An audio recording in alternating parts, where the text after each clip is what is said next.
Ladies and gentlemen, welcome back to the Show No Mercy Show with your host, Bodega Joe. We got the one and only Hoss Inc. in the motherfucking house. What's up? What's up? The one and only Obi-Wan Clintobi. I'm here, man. First time, long time, Bodega Joe. Ardent supporter of the Show No Mercy Show. It's been a long time coming. Good to see you, buddy. Welcome, pinche putos! Fuck America! Hey, burn this fucking place to the fucking ground! Listen, I just want to say I'm super stoked that you're exercising your First Amendment right to, protest, civil disobedience. All of it's important. So, Viva la Mexico. Thank you for having me. Fucking peaceful protest! Burn this motherfucker down!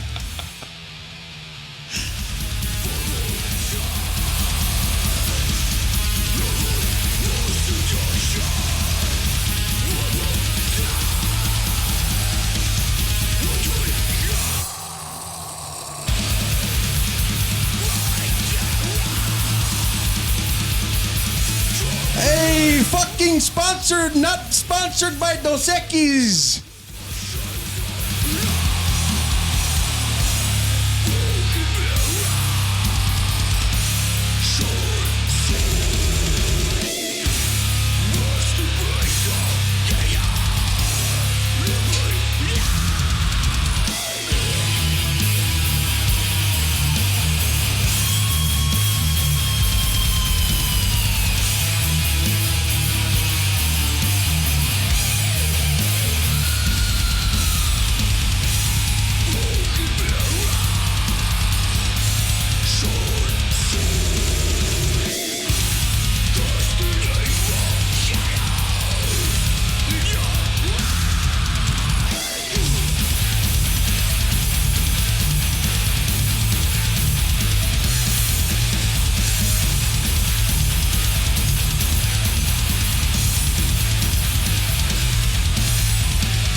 Ladies and gentlemen, welcome back to the Show No Mercy Show. Like I said, we got the one and only Obi-Wan Clintobi, the one and only Hoss Inc. in the house. One of my greatest friends of all time. How you doing, brother? Dude, I'm better now. Now that I'm here with you, we get to talk shit. We get to do all the things that we've been doing for goddamn 15 or 20 years almost now. Dude, shout out to the boys. Man. We're drinking some Dos Equis. Celebrating, man. Celebrating civil disobedience. Absolutely, dude. So that was a song from Gate Creeper from Arizona. Ooh. Our own barbarian southwestern fucking metal jammers that we got. What'd you think of them? Forgot all about them. It's a great reminder. Shit is slamming, dude. Like you forget that like there was a scene here at one time that just not that it was even a big scene, but like stuff was coming out here because the valley was growing and the club scene was sufficient to support like bands that were coming up could actually play some shows. They could get a following behind them. They're selling some merch. They're making a couple bucks or at least enough to sort of carry the thing on. You know, the thing I remember most is discovering like, hey, the favorite frontman you have of whatever deathcore band or whoever the hell was playing, it's like, oh yeah, dude, his name's Jason. He's actually a regional manager for Chili's. Yeah. You're like, what the fuck? There was a band, Matt, my brother and I, who we discovered, we met because we were in a band together. My brother, I joined his band when we were kids, dude, we were just going to clubs out here in the desert and seeing metal shows. Not even really. I don't think it even occurred to us to say like, oh, this is a genre type, scene or whatever. But there was a band back in the day called Vehemence. Oh, I know who Vehemence. Shout out Vehemence, dude. They were like all God. the fucking rage back then, dude. They were huge. We were at their last show ever because the dude was like a manager of a bunch of chain restaurants or whatever, and was getting a promotion. And I, say what you will, man. I fucking metal as fuck. I love it. The show was amazing. We were right up front. I think it just worked out that way. It's not like we were like ardent supporters of them. It just worked out that way.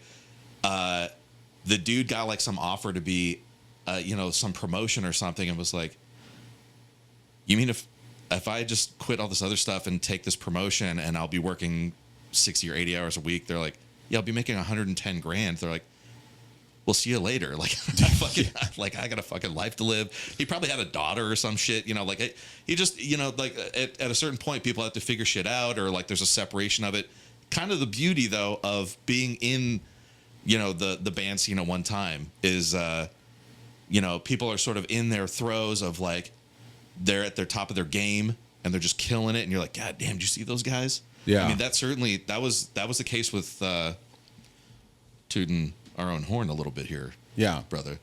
But when you met up with us, we like hit a stride, and we had some sick ass shows, man. We had some sick ass shows. Dude. It was fun as hell. No matter what, even if I'm being bullshit a little bit, we had some fucking fun. It was a great time. Yeah, it was a really fun time. So that's how me and Haas met was through playing music together. I think that you had just got into the band maybe a few months before I did, if I'm not mistaken, and then I joined up. And honestly, that was, it was, I don't know. In my mind, I feel like it was short-lived, and I wanted it to go longer because that was one of the projects that I really thought. That project was my last project and my first project that I ever did before working with some of the guys that we know together. That first project, that's something that was a project that I had a lot of faith in that could go a long way, just with how we got along and our writing style, and the stuff we were starting to write was starting to be way ahead of our time. And I realized that really early, but random things happen and there's like a little falling out, it's tough, dude. That's why I respect these guys so much that stay in the game for so long, because it's tough. Anything could really happen, health issues. There's just so many things that can just fall apart really quickly. And that first project I was really proud of. And I was still proud of the things that I did with our other friends and stuff. Don't get me wrong, but it's just not, it was like hopping in to kind of get my feet wet in a bigger scene, I think. Whereas like my garage band that I thought would be the ones really driving, the middle projects or whatever, those ones were just to get my feet wet. I think I felt like it wasn't the direction I really wanted to go. So when I hopped in the band with you, that last project, I was like, oh, this is something that could like do something, or that I would, and it doesn't even mean like get big. It just meant something that I could really get behind, that first project and that last project was something I was really gung ho about, No, man, no shit. It was no bullshit. It just was. If you were going to be full of your own shit for a sec, it's like this is sort of the point of like, I guess you would say art or whatever. Like shit was just functioning. It worked out. Just for a little context, it was pretty perfect. Like we were fast friends because at the time, you and I were the only ones that had to wake up early for work. Yeah. Like everybody else had retail jobs and all this other shit going on or whatever they were doing. And like, I would hit you up and I'd be like, hey, yeah, if we were starting at 4 or 5, 6 in the morning, whatever, you're done by 1, 2, or 3 in the afternoon. I'd be like, hey, what are you doing? Oh, I'm wrapping up, whatever. I'd be like, hey, well, let me come pick you up and we'll hang out for a little bit. Yeah. I'd come pick you up from work and we'd be in my little Ford Ranger, my little Red Ranger. Yeah, shout out the Red Ranger. Dude, we'd be in there fucking jamming to tunes. Slugging down 40s of Mickey's, fucking feeling the vibe, fucking feeling good before we hit the skids with the boys and starting to jam out. Yeah. It was a beautiful thing. We were the 2 newest members or whatever, so I glommed onto you. I got to say, I remember the project you were referring to before. We met up. I went to. You just had Drewtron on. Shout out to Drewtron. Yeah, shout out. Happy birthday to both Haas Inc. and Drewtron. Dude, we share a birthday. Drewtron. Love you, baby. I went to his, he lived with all the band members of the former project you were involved with. I went to his house to pick up tickets to sell, because you got to sell all these tickets or whatever. And he put on it had to have been a burnt CD or I don't think it was a VHS.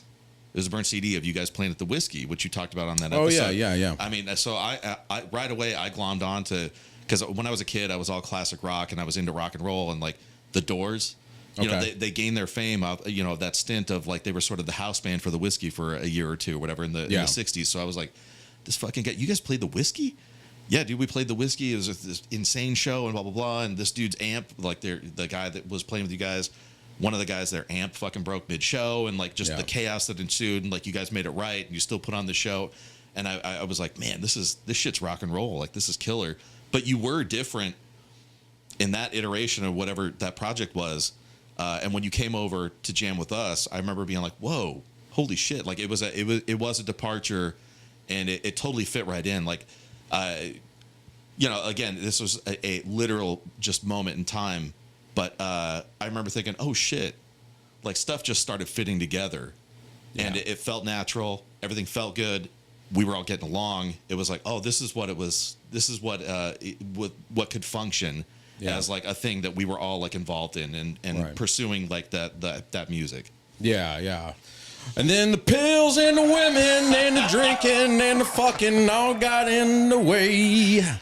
Man, I mean, seriously, just simple shit like that. I mean, God, I remember being in that fucking studio and just being like, oh, God, we're never going to make it out of here alive, dude. Jesus Christ. Like, we're already living this lifestyle. That, you know what I mean? It was crazy. And I mean, some more than others or whatever. But that studio thing, and I'm, you know, I know we're still so salty about that. Like, you know, but that's also my fault, because I had rough recordings of that studio time too. I had a lot of rough recordings, mixed recordings, and that's just my fault for being a fucking like misplacing stuff and moving, and then, you know what I mean, stuff becomes less important. You don't think about like, you know, you don't think about those things when you're living it, and you're just kind of doing, you're not like, oh, I gotta stash this away for forever. It's gonna be something I want to listen to, or my kids want to listen to, or whatever later on. And you know, it's one of it's my bad too, but never making it out of that studio, you know,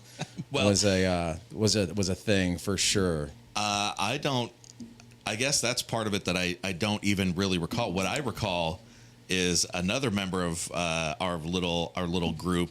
We had a little episode. We had a little party. We were all hanging out. All of us got along. It was a beautiful thing, man. It was a beautiful time.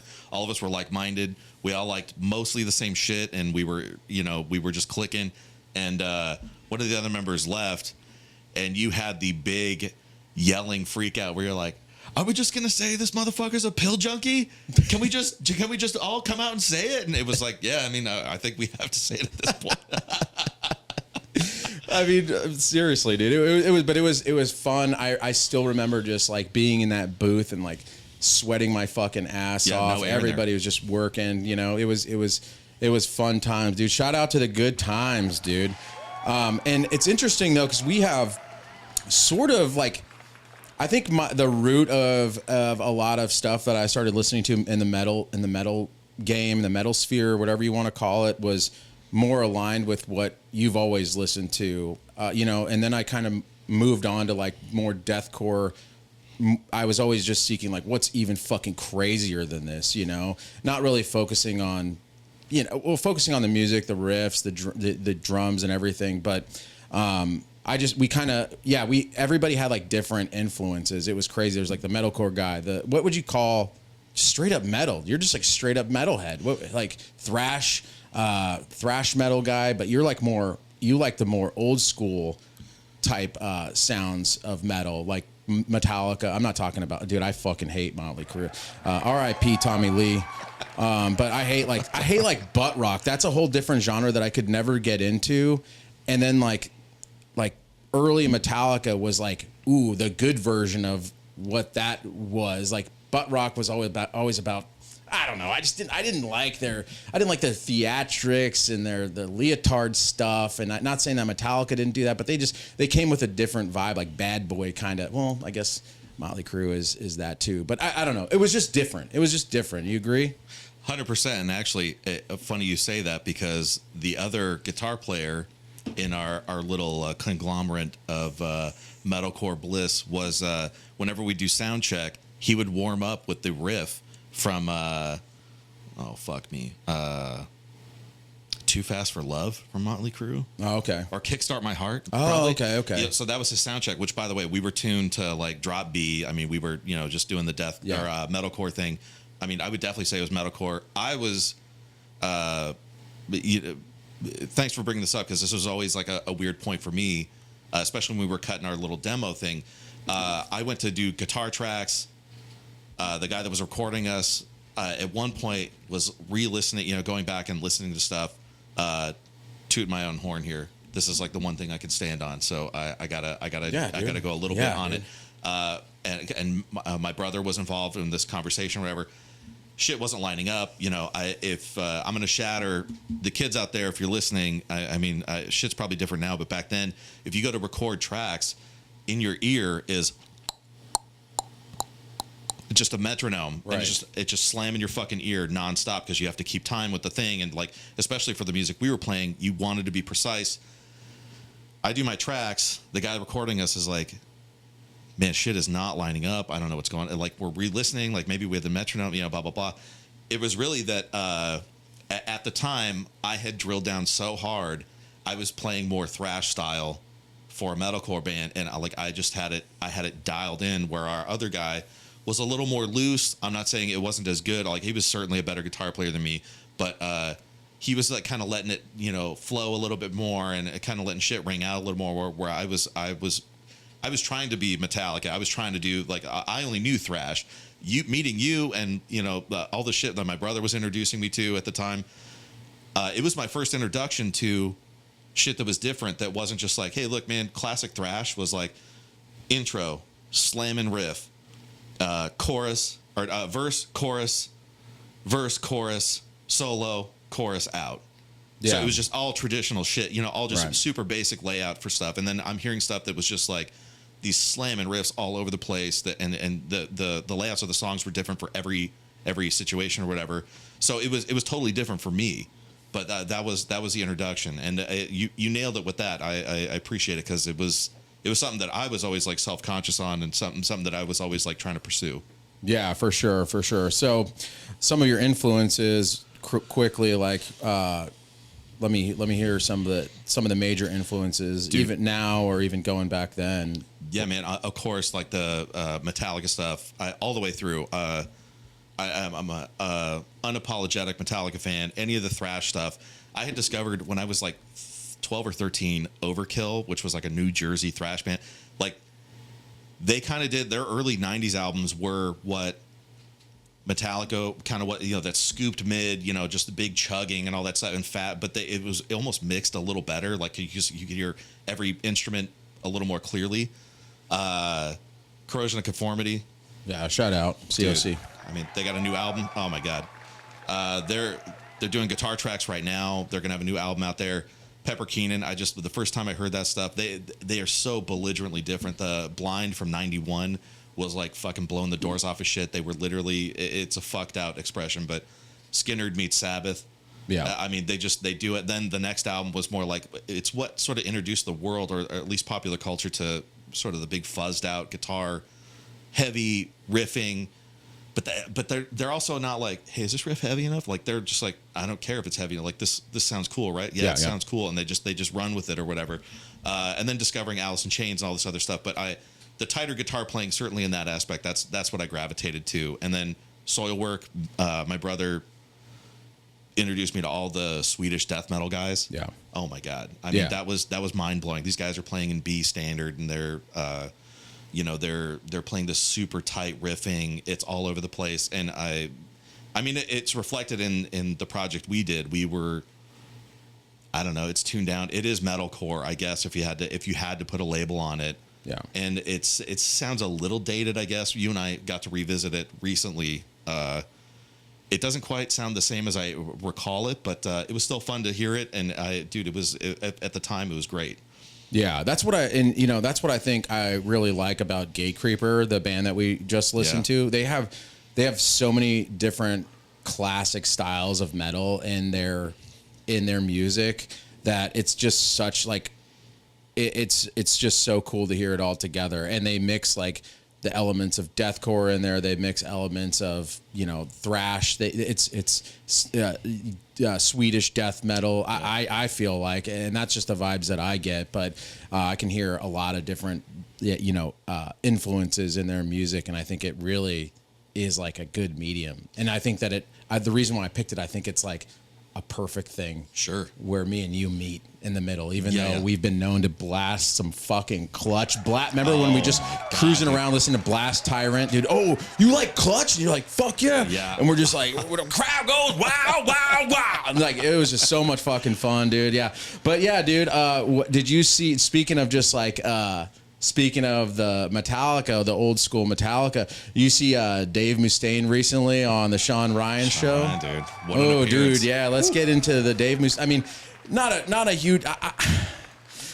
huge deal unless you are trying to figure out who murdered Cliff Burton. I think that there's some.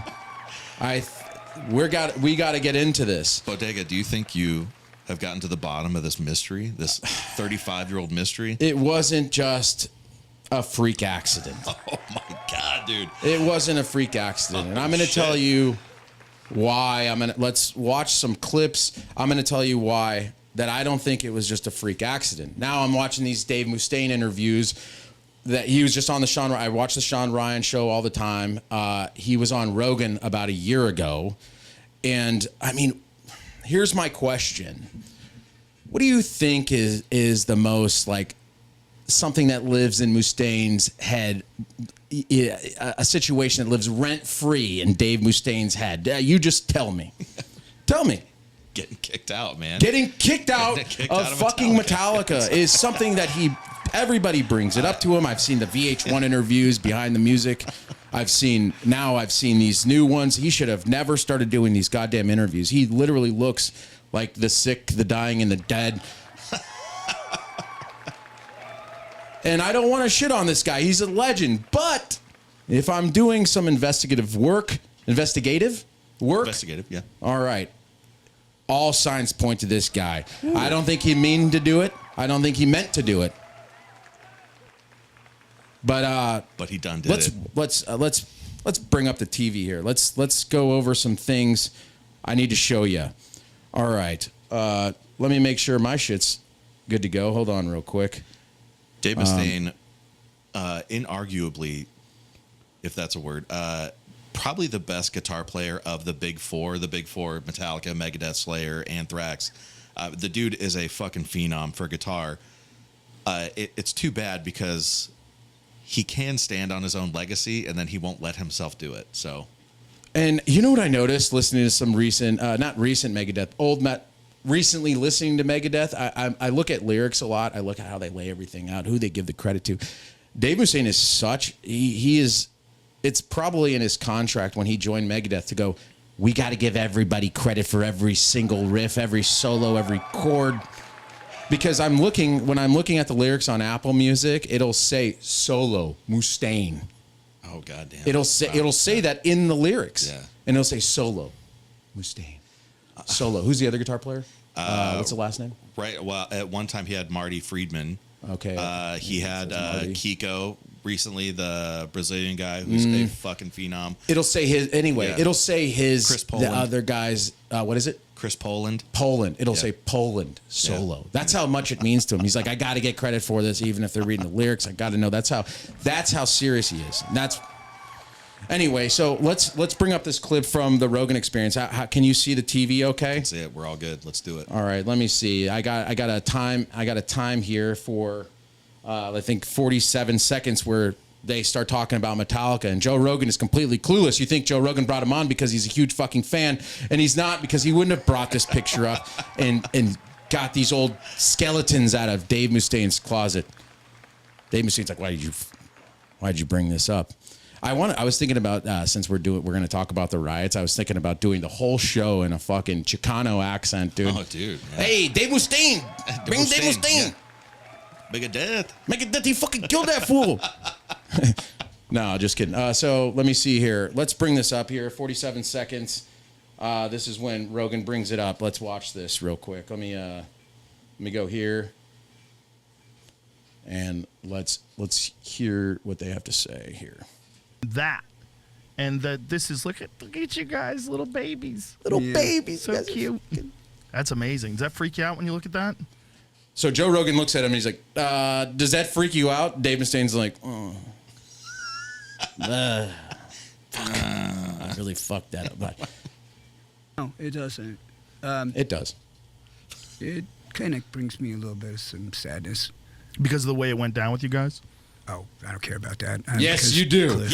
Yes, you fucking care about that, dude. Stop. You spent a lot about.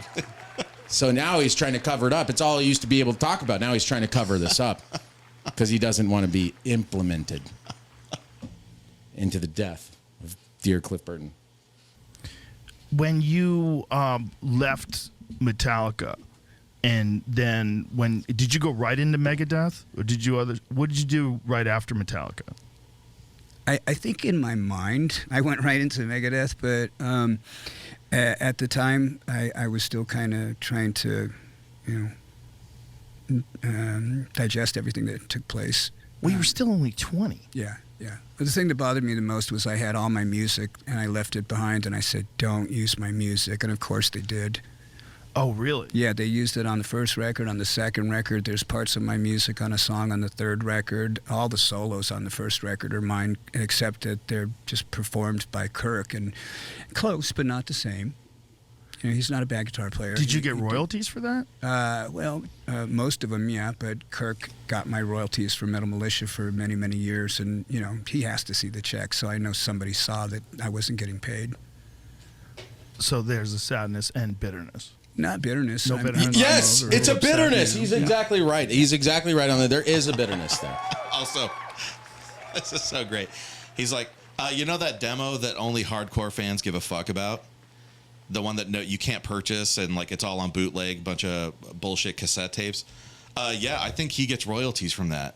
Really? Like, what the fuck are you talking about? Like, so what, you did get paid for the first album? Well, yeah, but not the thing that no one's heard.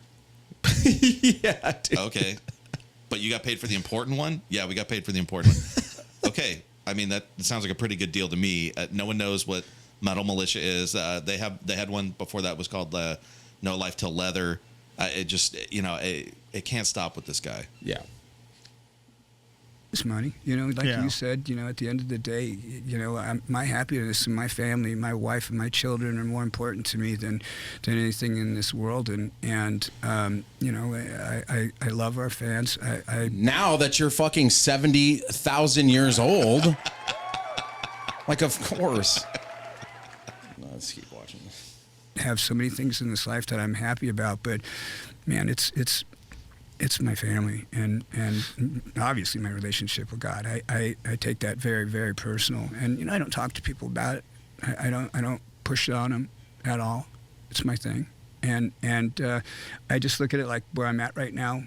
20 in Metallica, and now look at me, I'm 60 in Megadeth, and I'm a Grammy winner, I'm a New York Times best-selling author, all these things that if I was signing autographs the other day, Joe, and I had these boxes. There was 3,000 jackets I had to sign. Oh, no. And anyway, fucking whatever, dude. It's such a shitty life, dude. But I just wanted to show you that reaction where he just kind of brushes it off, And then the Sean Ryan show is another one. Let me see here. For a moment, I flashed back to elementary school when I was in front of the chalkboard. I swear to God, and I had to write. Yeah, nobody gives a fuck. All right, and then I'm gonna bring this up. You got anything to say about that interview while I bring this other one up? No, just that it always has to be a thing about. He's like, remember when I was 20 and we were constantly getting blackout drunk on $3 vodka and we were blacking out and rocking out or whatever. He's like, yeah, that was the most important thing that ever happened to me. And you're like, you had an entire career after that where you solidified your own legacy. I really don't want to get into it because I don't want. Okay, sorry, I was trying to queue up the next. Sorry, go ahead. All good. That's it. It's always a, if you had to go back and be like, hey man, when you were 20 and you were partying and blah blah blah, like, did you ever do or say this? You'd be like, no man, I wouldn't do that. And they're like, actually, we have video of you like fucking rocking out and you're fine. You're like, oh okay, I guess I was fine then. Sorry.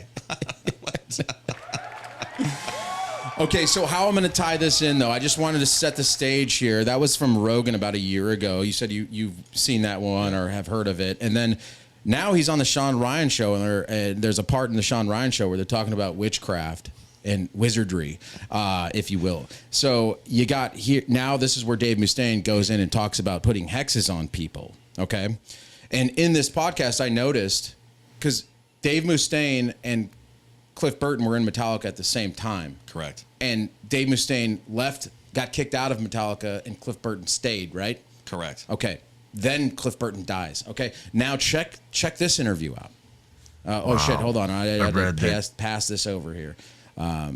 Just for clarity too, it was. I mean, he was kicked out in '83 or something. 83. Cliff died in '86. Okay. Or '87. 87. You stopped doing witchcraft around 30. Sounds like it went on for 30 years old. Okay. He stopped doing it at 30. Okay. Now let's listen. 15 That years. ended way before that. Okay. I'm pretty sure.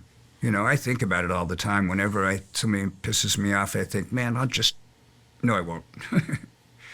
That's now. I've actually, when my sister was alive, I called her up a few times and talked to her, and she talked me out of it a few times because I was at the end of my rope, and I knew it worked, but didn't do it. It sounds like you were in some. I think you described it as a satanic depression. No, oppression. It was like a possession, not depression, like having a spirit on you. Ladies and gentlemen, he was possessed. Oppression, bodega, oppression. That's Wasn't depressed. He wasn't depressed. He wasn't in control. Yeah. He was oppressed. Yeah. Okay. Just wanted to clarify. How so? Well, when you open up the doors to the dark, they're not going to wait to be invited in. They're coming, right? And if I believe in God, then I have to believe in the devil, right? And I believe in God. I believe in Christ. I believe in the devil. I believe they're demons. I believe they're angels.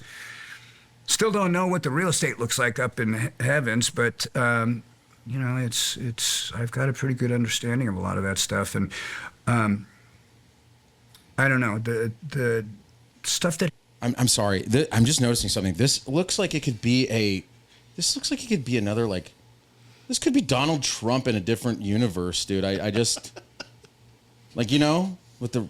I mean, the crazy hair that's crazy kind of hair, not this managed, and yeah. He's like, listen, I did not ever. Listen, I was oppressed. It was not me. Thank you. it was a satanic oppression, not depression. Happens when you get really drugged out a lot of times. Drugged out. Okay, all right. And then in the beginning of this, he talks about how these hexes that he was doing.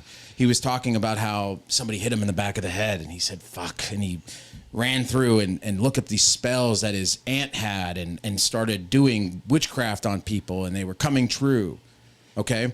And I think that's really all the information that I need. So you're saying you've done hexes, you don't want to talk about what those hexes were to anybody. Okay, and you've only done 2, which I think is a complete lie. If you did it from when you were like a teenager all the way till you were 30 years old. And you did one on somebody for them punching you in the head. You're telling me in your drug-infused, alcohol-driven, manic episodes where you were possessed that you never put a hex on Metallica in general? Oh my God! I mean, it would. It's Come on, dude. That's a fucking lie. This guy has went on everywhere, and he's completely bitter. And you're going to tell me that he never, not once, was like, I'm gonna put a hex on these motherfuckers for kicking me out using my music. And then all of a sudden, and I'm not saying he meant for Cliff Burton to die. I'm just saying he did a hex and the fucking bus crashed and he wanted Lars to die and it didn't fucking happen. So Bodega, you are saying we're connecting some dots here. We're playing with black magic. He just said like the demons don't wait for you, so there's no choice. So if he's like, I'm gonna put a hex out on Metallica, and then something bad's gonna happen to them, and then look at what happened. It changed the trajectory of the entire band. I mean, it's pretty undeniable. I guess the hex worked. Come on, dude. I mean, dude, this is what happened. Dave Mustaine is responsible for the death of Cliff Burton. I think we just solved the fucking case. Ladies and gentlemen, Dave Mustaine right here. Black Ice, nothing. It's all the information. 2 podcasts. Your ass should have stayed home. What are you doing out here? And now he's slowly turning into a fucking crypt keeper. Yeah. He could be on Tales from the Crypt right now, telling you a ghost story and reiterating all this horrible hex stuff. Also, could you imagine your rich older brother who's a multimillionaire calling you like, I'm feeling mad. I think I'm gonna put a hex on someone. And she's Dave. like, oh, no, Dave, don't do that.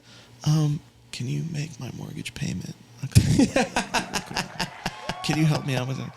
Hey, your niece, Nancy, she needs a new car. She just got in a car. And she got rear-ended. It wasn't her fault. Anyway, can you, I mean, $10,000. $10,000. It's not even a big deal. Just, and we'll pay you back. Yeah, dude. So I think we solved the case. I think the statute of limitations, it's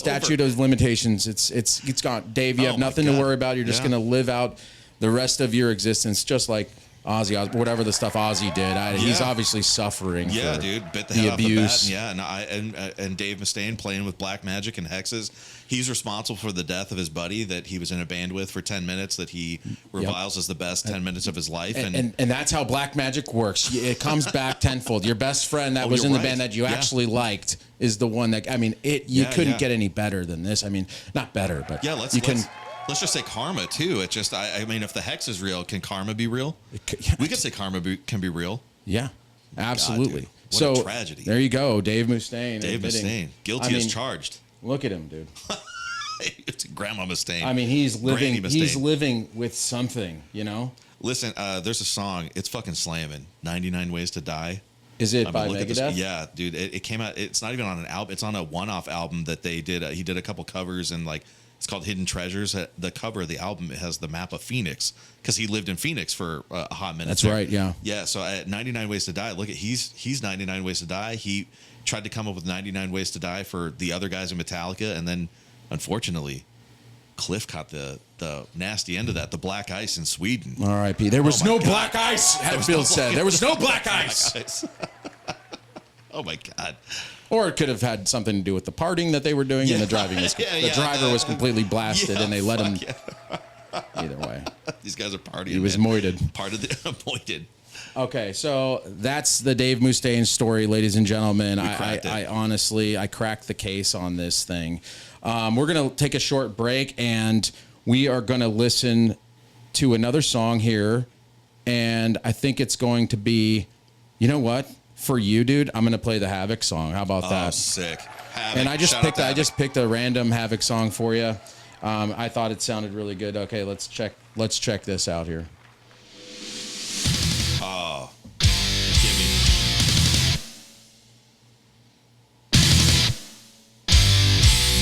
Ladies and gentlemen, this is Havoc with Prepare for Attack. You're with Bodega Joe and Haas Inc.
Man. That was Havoc with Prepare for Attack. What do you think about that one? Fucking slamming, dude. That's the track that introduced me to them. Really? Modern day thrash, dude. It just is there, dude. They, these modern day thrash guys are just, the sound is there, the technique is there, the tightness is there. It sounds modernized, but it still has enough of the throwback to, hold some of the spirit.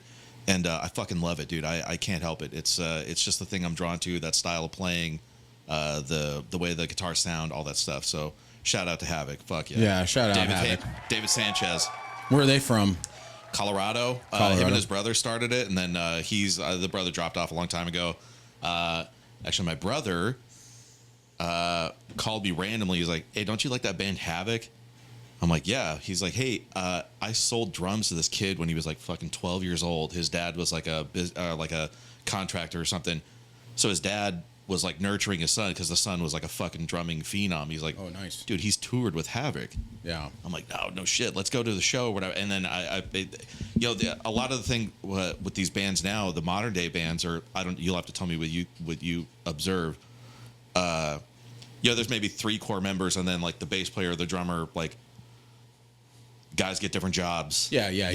Like a freelance situation, and 100%. A lot of stuff's done online too, shooting things back and forth. It could be a one piece operation nowadays, and they just when they go on tour, they just hire folks, their friends or good musicians locally or whatever, or I don't know, but yeah, for sure. Shout out to he's gonna be, maybe he doesn't even want to hear this, whatever. But my brother was even asked at one point. This is at least 15 years ago. He was asked to audition for a job for a cowboy back in the day. Shout out, dude. Local legends here, dude. Local legends. We knew those guys when they were little kids. They had that demo out. Brent, the bass player, he had that one song up there, first thing where he does the big scream or whatever. And those guys were they were good dudes. I don't know if Johnny Davey. I don't know if they still we used to call him Johnny Chaos. He just was a fucking maniac. Yeah. Those guys were insane, but that was a whole thing. Like they could get like the core members were all good and the writing was all solid, and then they would have to, find somebody else to come in for drums or whatever it was. So, it's just part of the deal. It's all good. Yeah, for sure. On to the next subject, dude. We got the fucking LA Riots, fools, dude. Yo, what the fuck is going on in LA, dude? Civil disobedience. I encourage everyone to protest peacefully, please. Be out there. Look at me though. Yeah, dude. Yeah. It's bizarre behavior. We've been talking about it, and not in the way of like the American History X dinner table or anything. No, but I mean, good Lord. I mean, if you want to really on both sides, if you want to radicalize people, this is the best way to go about it, man. I mean, now you got just one side or the other. It's like it's insane over there right now. I mean, granted, what we're seeing is pockets of things. I'm sure that there's some peaceful stuff going on, and then there's people causing a ruckus or anything. But the people causing a ruckus, I mean, what better way to represent the country that you are in than to burn the flag and wave the flag of the country that you want to get away from? What happened to, like, there's got to be a grip of people that are like immigrants, even illegals, where they're just like, oh God, way to fuck it up even more, dude. I mean, so Bodega, genuine question. Yeah.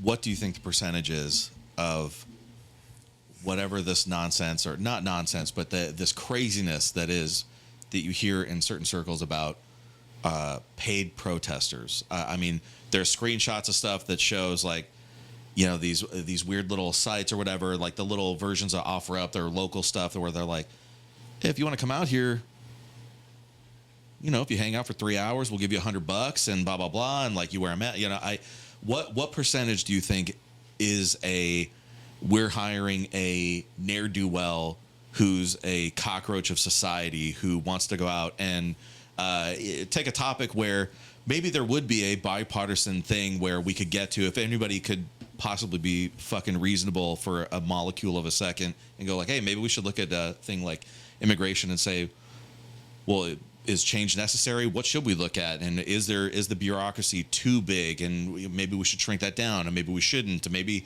it's working exactly as it should. And if people don't want to hear that, then I don't know, or whatever it is. But the amount of people that are capable of showing up to these things, I mean, the ingenuity, the hammering of the sidewalks to get chunks of gravel or chunks of cement to. It's almost like they got a brief. I mean, I think it's at least. So here's what I think. I think it's at least half. And then I think that there are the followers that get hyped up off of that half. Right, you get and those they think guys. that this is the thing to do. Yeah. And then I think that there's a lot of people in the same sense that are doing it for clout, Instagram. I mean, the waving of the flag. That's going to be on a fucking. That's going to be on Time Magazine. The guy waving the Mexican flag. I mean, those are photo ops, dude. It just seems. It seems too crazy to it just be a natural thing. Whatever happened to just, I mean, peacefully protesting? It's not peaceful. And then it's just a lack of accountability from me too, from the situation. Like, you're not going to make the situation better. You're making it worse. And then it's the chicken and the egg thing. Well, the ice came out here. And so that's why we're freaking out, because they're pulling people but they're committing crimes and then getting taken for committing those crimes, and then people are like, "Oh, they're arresting legal citizens," and then it's like, well, because they're committing crimes or they're near it, and they just got to detain people. I don't know, but it's silly to me. The whole thing is absolutely ridiculous. It's out of control, and if I were the administration, this is the response that I would expect from the administration, and it should be the response from any administration. I mean. Granted, they're the casualties, right? It looks like a fucking war zone, and this is the casualties of war. It looks like a war zone. I personally think they should just let them do it, and just live in that. And they have to repair things, and they have to get their city back up and running. But it's just gonna be one of those things where it's worse than it ever was. I mean, you just got to nip this thing in the bud, and it's a dirty job, and I think that's what we're seeing a lot of the times. What do you think? A couple things to touch on. I saw a clip on Instagram the other day about Bill Clinton, back in the day, saying like, "Hey, we are going to curb illegal immigration. It is a thing. American workers deserve a chance to blah blah blah." My favorite thing is the ultra left-wing dingbats that are. Remember Kelly Osbourne a couple years ago? She's like, "Who's going to scrub your toilet?" And you're like, "Holy shit!"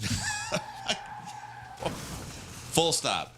But you bring another thing. You said the chasing the clout thing. I mean, I remember when I was a little kid, my grandparents had a Time Life book of famous photographs. There's the photograph of the little girl in Vietnam that had been right on the outskirts of the napalm, and her clothes are burned off. And she's this little 9-year-old girl. She's stark naked, and she's like running through a dirt road. I mean, it's as nightmarish as you could ever fucking imagine living. I mean, not only are you beat up, there's war, people are dead, you're fucking naked running around because you've been fucking burned so bad. Now the photograph is important because it documents this horrific thing and blah blah blah. It's this moment in time. No one could have ever counted on everyone in the world being the photographer. Yeah. You're like, this guy, whoever took that photograph, was like, holy shit, you're not gonna fucking believe what I got a picture of. It's literally the most devastating thing. Like, it gives me nightmare. All this stuff. Now we have everyone taking a video. By the way, every fight video is just some dumb shit who's like, yo, man, oh shit, man, shit, oh shit. We're seeing stuff in real time. It's stuff that the general populace had never had to experience before or face up to, because there's so much access to what is happening for real down there. It is comical. I get downplaying any side is going to downplay the thing that's bad happening. You're like, it's not even a big deal, whatever. But it is hilarious. They're like, it's not that bad. Like a couple things. It got exacerbated because the people that are doing the most basic enforcement of a law showed up to do that thing, and they're like, and everyone's batshit over it. And you're like, well, can we reconcile having a populace that can't reconcile like that basic immigration is being enforced. Maybe you don't like how it looks. It is always a video of someone going like, shame on you, they're just a hardworking person, you know, and you're like, no one has any context for what's happening. No one knows what's going on. Yeah. You know, but then that gets to be blown up as maybe a thing that's not even true. And then the story just sort of like builds itself online, you know, very, very interesting. Yeah, dude. I just think it's in the consequences to your actions thing. I mean, this is just the culmination of consequence, honest.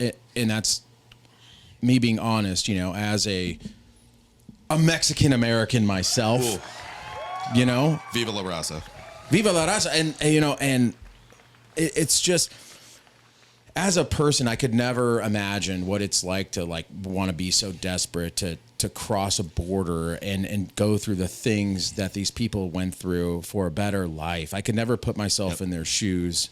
But at the same time, I don't respect the fact as a man or a person that's head of the household that makes that decision where they didn't plan for consequences. Like, what's the worst thing? Okay, we could get kidnapped on our route there by some cartels, and now my daughter's going to be forced into, sex work for the foreseeable future. Like, those are all things that you're weighing out pros and cons, and then, even if we make it across, what's going to happen at the border? We could get caught there, and then we get sent back, and now we're out 15 G's that we didn't have.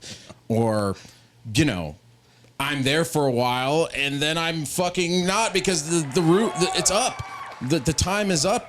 They want to. They could have done this at any time with any administration. You got every fucking president for the last, I don't know how long, saying that this is an issue, but most of the time they don't do anything about it. Of course, you had Operation Wetback in the 50s, which I'm sure was fucked. But I'm just saying, like, I just don't understand how that is not a thought in their head. And then once the chickens come home to, what do they call it, roost? Yeah, they're coming over. And now you want to raise hell over the consequences to your actions. It's just mind-boggling that it's not thought about in this context. To me, I'm just like, hey, if I do these things, I could, get in trouble later, and it could really fuck my whole life up. You know what I'm saying? I don't understand how that's not being thought about but everybody's on drugs, dude. Everybody's on benzodiazepines and Prozac. We talked about that a bunch. I mean, everybody out here that has an opinion, most of the time I can't trust anything that they say. I can't even trust a regular average citizen on who they vote for. Or, like, they're making all their decisions most of the time based on pure emotion and then also fueled by SSRIs and Xanax and Adderall, like crackheads running around. That's not even including fentanyl problems that we're having now that are coming from across the border and China and everything like that. I don't know. That's really what it's all about. We're in the position that I believe we're in currently as a country and as a people in general. We only have ourselves to blame for this situation in the end. It's a lot of sweeping things under the rug, saying things we don't mean, saving face, and then and then we have these outrageous reactions when the chickens come home. So, Bodega, are you saying that America is drug addicts? Yes. Overtly medicated, over-medicated. We are about feeling good all of the time. I mean, you got 30 million people on Xanax. Okay. Goddamn. Alone. And that's, people that are abusing it, I think, people abusing the people that are prescribed it. You got probably around 28 million on SSRIs. Ooh. You got these are big numbers. It's like a third of the population, and then Adderall, probably another, I want to say 18 million people. It's just like we've become this, this place where it's just go to therapy, get prescribed these things, and I don't know. And then we want to make decisions, and then now everybody's upset about the situation that we're in. And I really think that it's not our government to blame. I think it's us. We Sure. are our own worst enemy, and we are responsible for our own demise. This could be, that's what I think. So a testament to everything you're saying, a testament to really how great we have it here. We are not willing to white knuckle anything. That doesn't mean there aren't people out there that need help, that need prescribed whatever they got or whatever. That's always going to be the case. There's always going to be a segment of society that is just non-functional, that all of it starts off with the best intentions or whatever, and then it gets fucking shellacked because ultimately humans are just gonna pursue the easiest thing, or whatever battle they're fighting is like, well, that's a more important battle, so I will just sort of take the pill that makes me functional or that fixes the X, Y, and Z or whatever I'm doing. I mean, a true testament to even the things, with immigration. It's like you said, I sympathize with anybody coming over here. Full disclosure, I happen to work at a thing where there is an immigration population that is vibrant and big, and it's good, and it's a beautiful thing. And you hear stories about these people that really fucking put it on the line. Yeah. That come out here, they really bust their ass. They really put everything on hold to come out to make a living, because after this they can send money to family, they can go home, they can really build a life for themselves. It's a beautiful thing. It's something that I like and I love, and it gets taken advantage of, and it gets fucking destroyed, and it gets blown out of proportion, and then it's just dollars lost in the taxes that are like, I don't know. Yeah. What do you care? I don't know. It's another third of a cent in taxes, and you're like, all right, cool. Well, what about the next thing? Well, that's another third of the cent, and and you're like, okay, but if we just have 10 million things that are just stacked up on top of each other, then you're like, all right, well, then what? Wait, how do we break this down? You're like, oh, dude, you'll never get to the bottom of this. It's the bureaucracy's too big. Amen, brother. Hell yeah.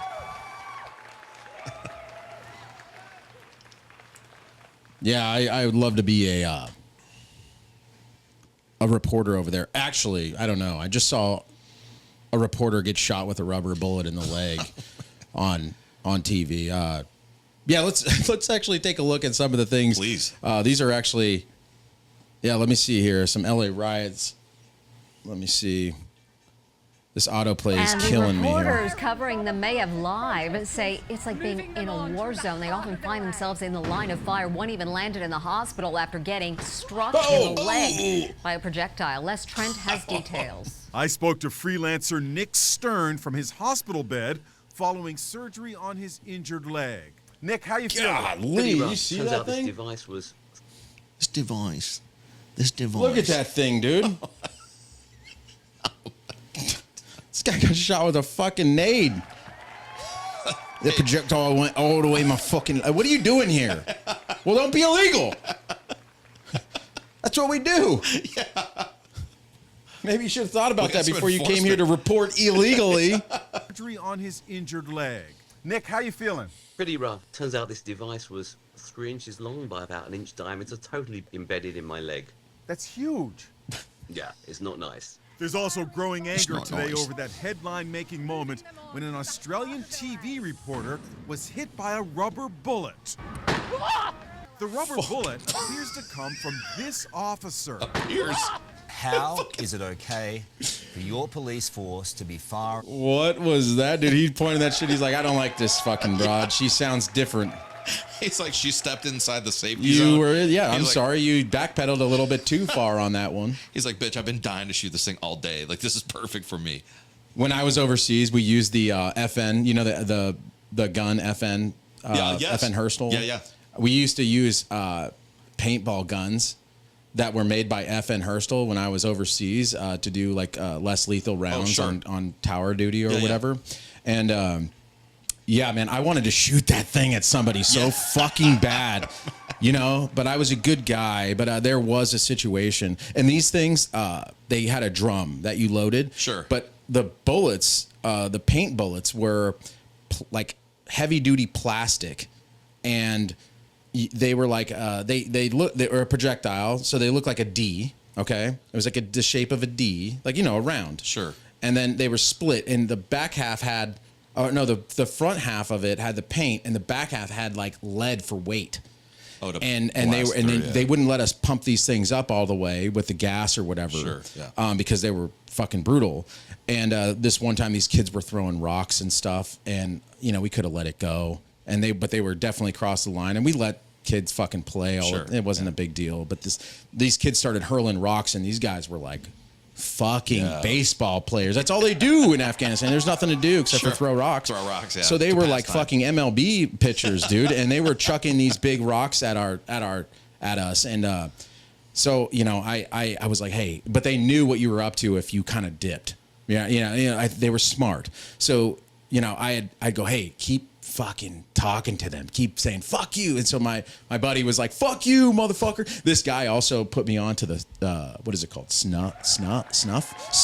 It's the tobacco that you sniff it. But the nose. It's what Brad Pitt does in Inglourious Bastards. When he takes his little canister out and he goes and he sniffs it. That's tobacco, and that I believe it was tobacco. That's but yeah, it's a European thing, I guess. So my buddy would get some. That's who.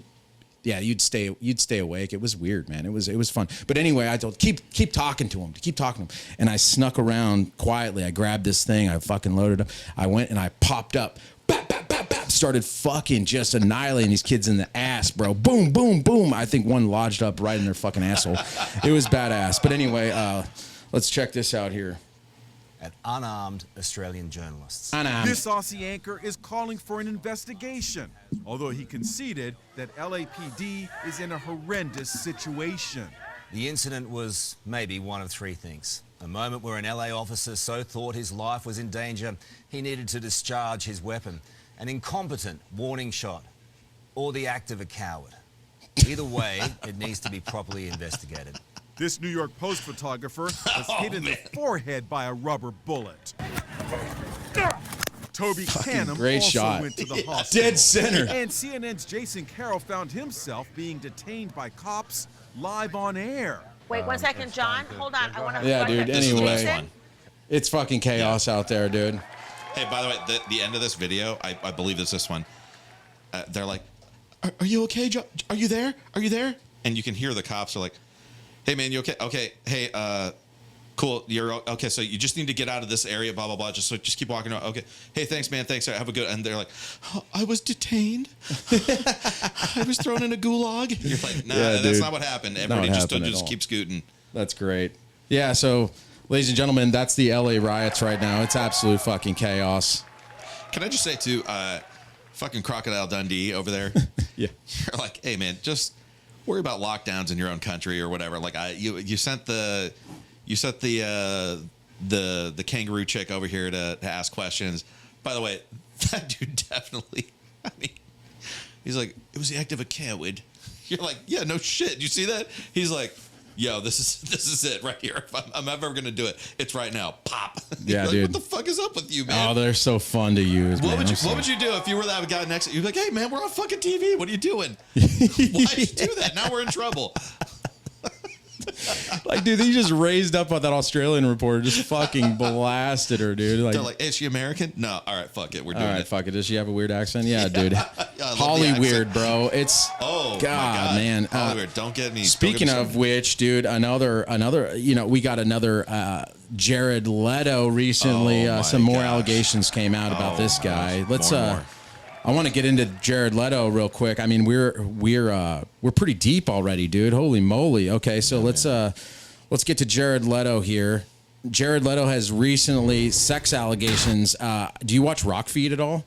Do not. Rock Feed is fun. I love this. Look at I'm subscribed already. Let's take a look at these allegations. So let's just skip a little bit. Jared Leto, ladies and gentlemen, is he going to get punished? I don't think so. We talk about this all the time, guys that are accused of sex crimes. Only the ugly, nasty ones like Harvey Weinstein, Louis C.K., they're the only ones. They're the only ones that get in trouble. Yeah. They gotta go away. These guys right here, this is a different story. I really believe that there is some things when these guys, these sex crimes happen, I believe they get away scot-free, dude, just because of the way they look. Lucky. Handsome not lucky. devil. I mean, I'm not trying to be good looking to go be weird. But let me see here. Check this out. We got Jared Leto.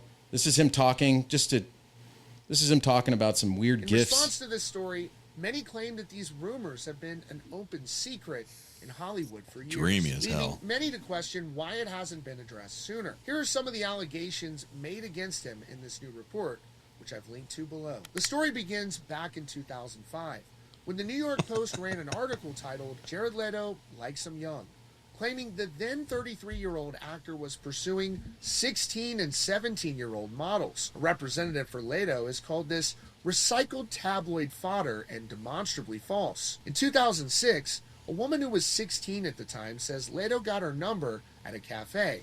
She alleges he then began calling her late at night and the conversations turned sexual. In her words, he'd ask things like, "Have you ever had a boyfriend? Have you ever sucked it?" In 2008, Sucked a model dick? Laura You ever done that LaRue, before? then 16, met the 36-year-old Leto at an event. After visiting his home, she alleges that on one occasion, when she was 17, he walked out of a room completely naked. Leto's representatives say their communication contained nothing sexual or inappropriate. Now, around that same time, an actress claims that after starting a texting relationship with Leto while she was underage. All right. Okay. So they're. All right. Let's skip now. This is where it starts getting really, really strange here. So that's kind of the newest The thing encounter here. escalated when she turned 8. All right, and then I'm gonna show you this. Watch this. Check this out, dude. Here we go. Bodega, I've never been in a texting What happens to a relationship. man when A what? A texting relationship? Texting relationship. Yeah, that's. Don't worry, it's just a texting relationship. There's definitely nothing nefarious going on. Yeah. Ever in a texting relationship with a rock star actor who is super handsome and looks like Jesus on purpose. I mean, look at this guy. Look at this others of fucking guy. women start treating him like dude. a god? This is the Does he- best. I mean, that's all. That's all. I mean, that's it. Case closed, folks. That's. Oh my god. Listen, he passed around a bread basket and fish, and it fed all the people. He is Jesus, okay? He is. Does he embrace He's a miracle it, worker. Look or at does he this. abuse it? Amen. Most people know Jared Leto, the actor, a talented performer whose obsessive nature sometimes makes him take things too far. Others know Jared Leto, the musician, a charismatic frontman whose larger-than-life persona blurs the lines between art and around the set. But it was during the filming of Suicide Squad, where he played the Joker, that he finally went too far. He sent various inappropriate gifts to his co-stars, claiming it was part of his method acting. But while method acting is about understanding a character's psychology, Leto seemed more interested in using it as an excuse to harass people. Oh, how about the gifts you gave everyone? Rats, bullets, a hog. Your hog. Don't forget the anal beads. Who did you send anal beads? The used condoms. You did not. Yeah. Maybe I'm in I mean, his it was- side. it was- Step back, Frank. You can't just say use condoms and we're just gonna like forget. I know it's a family show, but we can, Don't worry. we can educate people. This guy's getting hard as Dude, no fuck shit. right now, dude. Look at this You guy. can't just He- send this. Anal beads?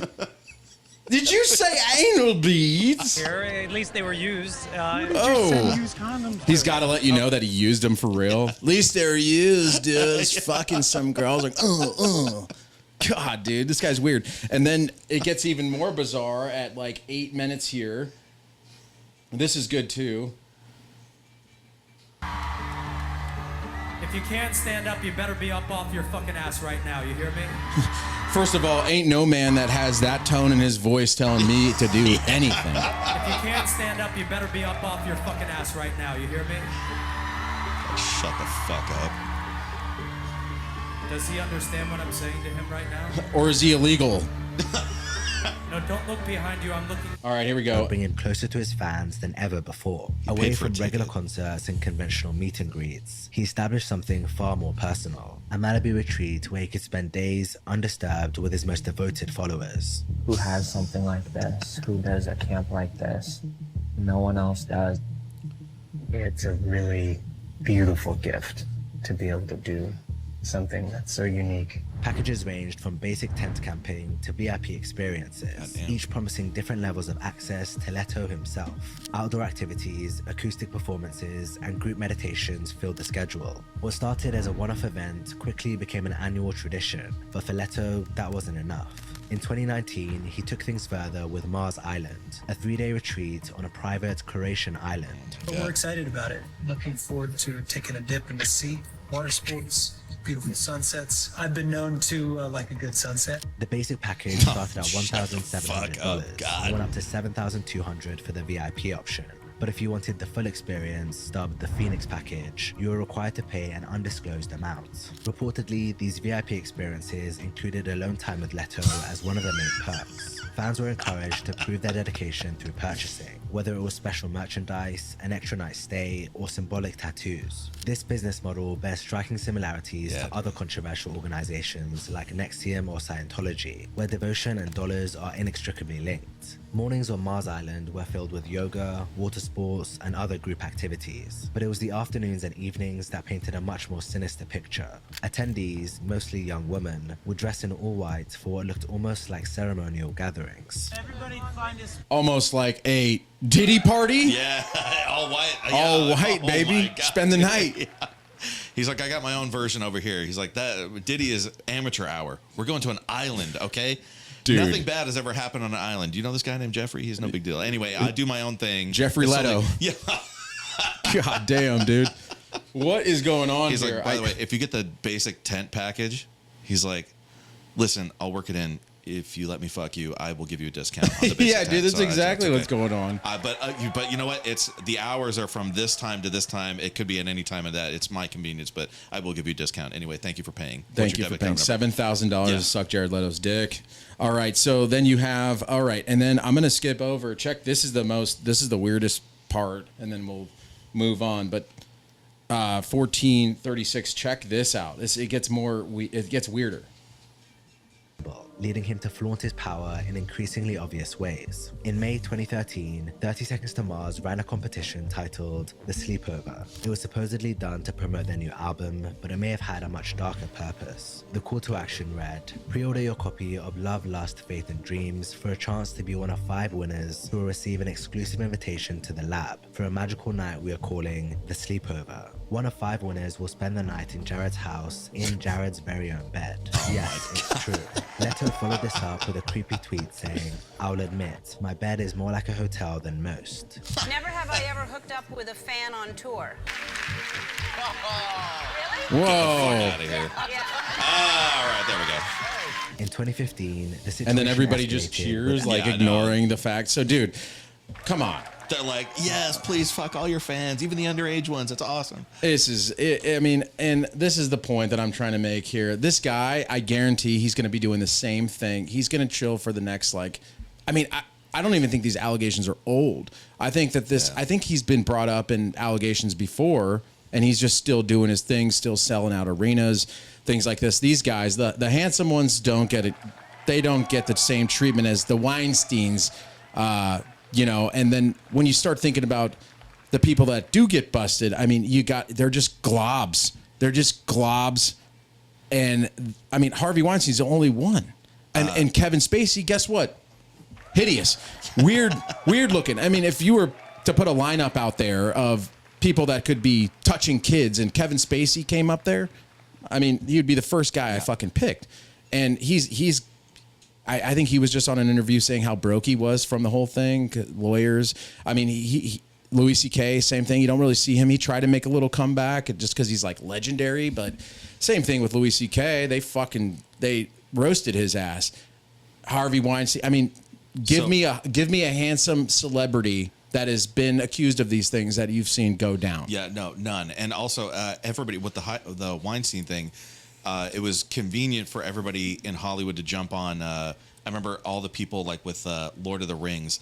They had like one of the orc guys or like the troll guys, that were like the ones, one of the millions that are like totally slaughtered in there. And they're like, we fashioned it over how he looked. We fashioned it over Harvey Weinstein because we hated him so much. Yeah, dude. What a fucking convenient little thing to come out and say after the fact when you knew he was like fucking every starlet that was like coming through his office. And he's like, I mean, you could definitely be famous. I mean, first, we got to pay up. And you were fine to make the fucking movie until, through all that.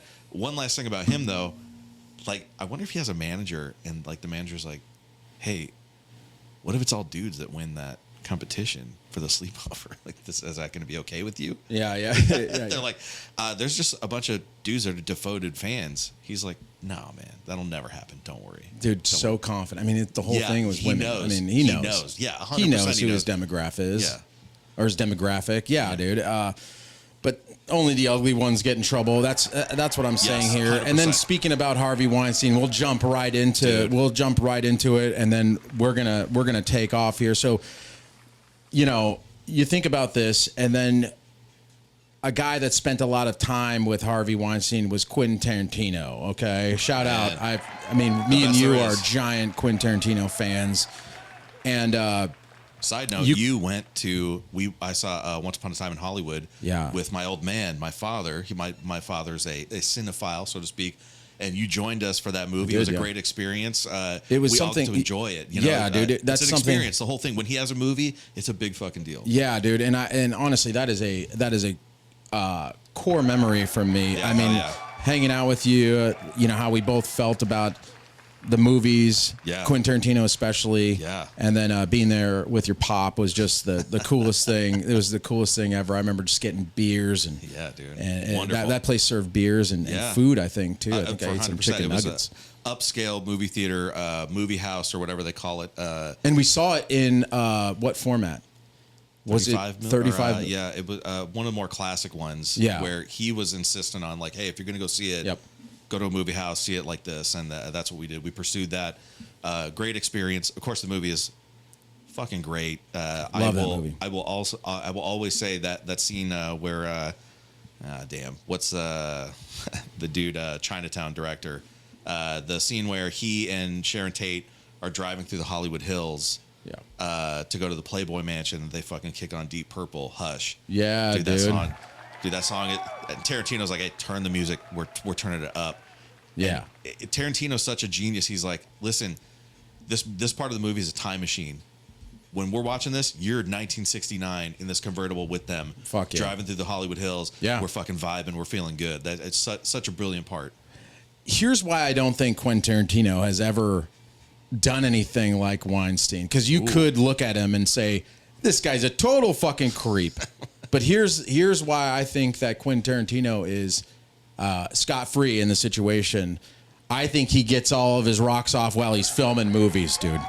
I really do. I mean, good argument. I think I don't think he has to do any of this stuff because he lives out some weird fantasy in every movie that he's in, whether it be fucking Salma Hayek sticking her goddamn foot in his mouth. I mean, classic. How about I just think that something's missing. I think that she should really stick her foot in my mouth and I'll suck on it a little bit while the tequila drips down her leg. I mean, gosh dang, Dusk Till Dawn. I mean, I know that Quentin Tarantino didn't direct that movie, but you know that anything he's a part of, he has something to do with the directing. 100%.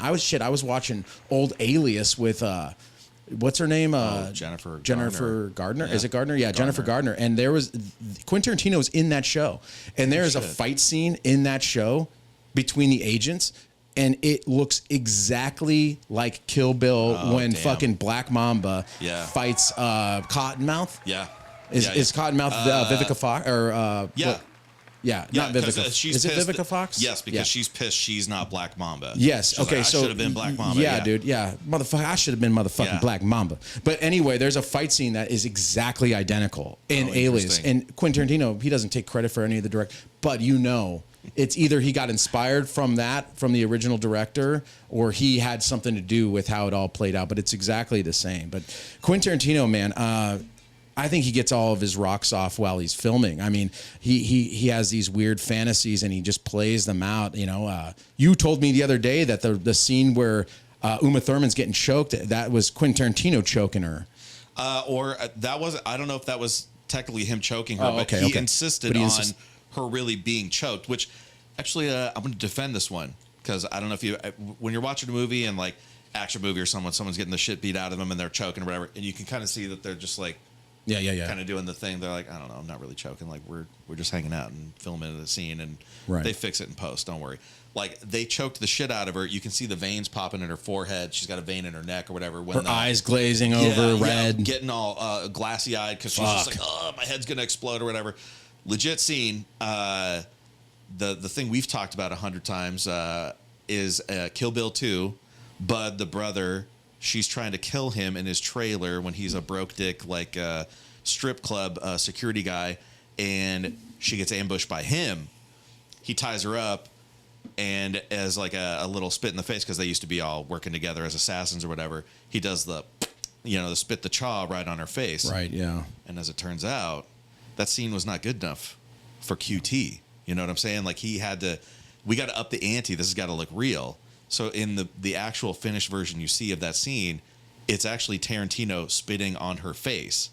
Now, you and I have talked 100 times about just our love of Tarantino and like how his career's insane, and just you're like, man, how did he go from Reservoir Dogs? He has some pretty legit actors there, but he goes from that to Pulp Fiction, and then from there on, just everybody's like, dude, Cool Kid Club.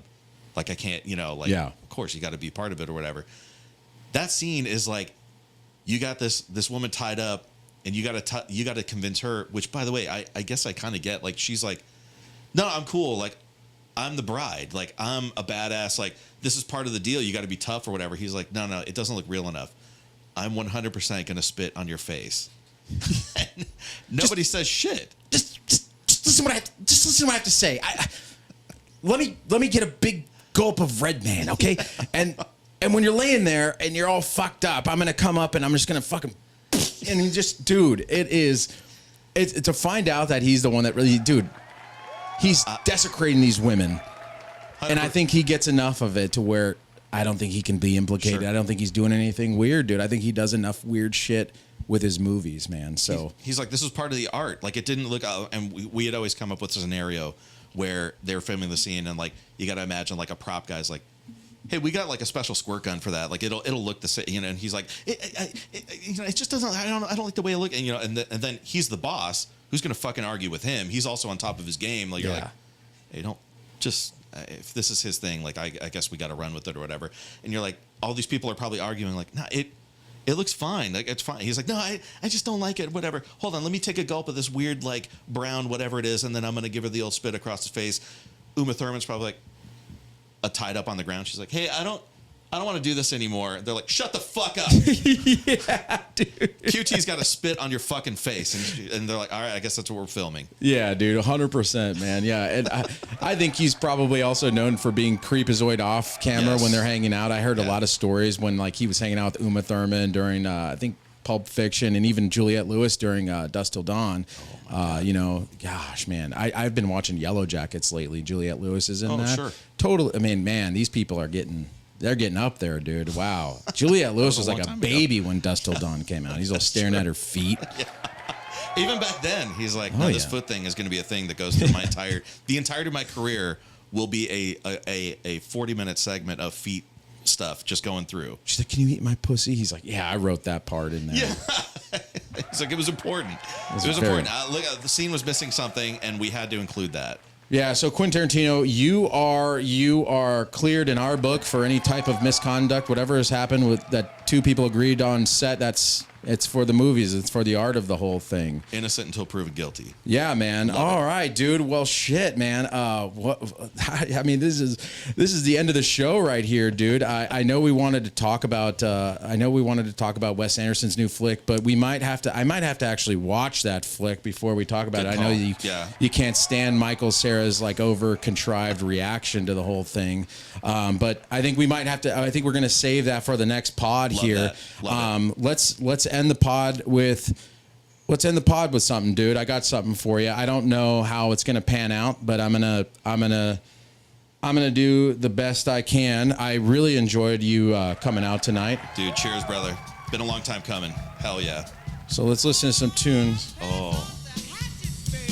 Oh shit.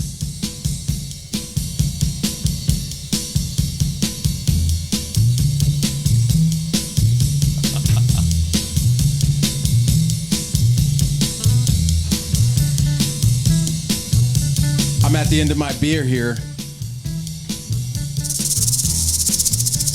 This reminds me of a joke. Guy walks into a bar. He goes up to the bartender and he says, "Bartender, I got a bet for you. I bet you I can piss into that glass at the end of the bar over there. The bartender says, piss in the glass. That glass over there? I mean, this glass is 10, 15 feet away from this guy. He says, yeah, I'll bet you $300 that I can piss in that glass and not spill a single solitary drop. And the bartender looks again. Son, you got yourself a bet. Customer says, all right, okay. Gets ready. Then he pulls it out. He's looking at the glass at the end of the bar. He's looking at the glass. He's thinking about the glass. He's thinking about the glass. He's thinking about the glass. He's thinking about his dick. He's thinking about the dick. He's thinking about the glass. He's thinking about the glass, dick, and then all of a sudden, he just lets this shit rip. He starts pissing all over the place.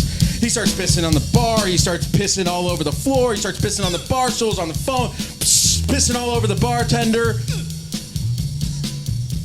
The bartender starts fucking cracking up. You dumb son of a bitch. Piss dripping off the... He's like, what? You fucking pissed everywhere. He pissed everywhere except the fucking glass. You stupid motherfucker. You pissed everywhere except for the glass. You owe me $300, puto. And the guy says, okay. Give me a second. He goes back in the back. He starts talking to the guys. They're whispering. Comes back to the bar. $300. The bartender goes, why are you so fucking happy? You just lost $300. And the guy says, see those guys back there? I just bet them $500 a piece that I could piss on your bar, piss on your floor, piss on your phone, and piss on you. And not only would you not be mad about it, you'd be happy. Ladies and gentlemen, the Show No Mercy Show with your host, Bodega Joe. I hope you guys had a great night. Oh.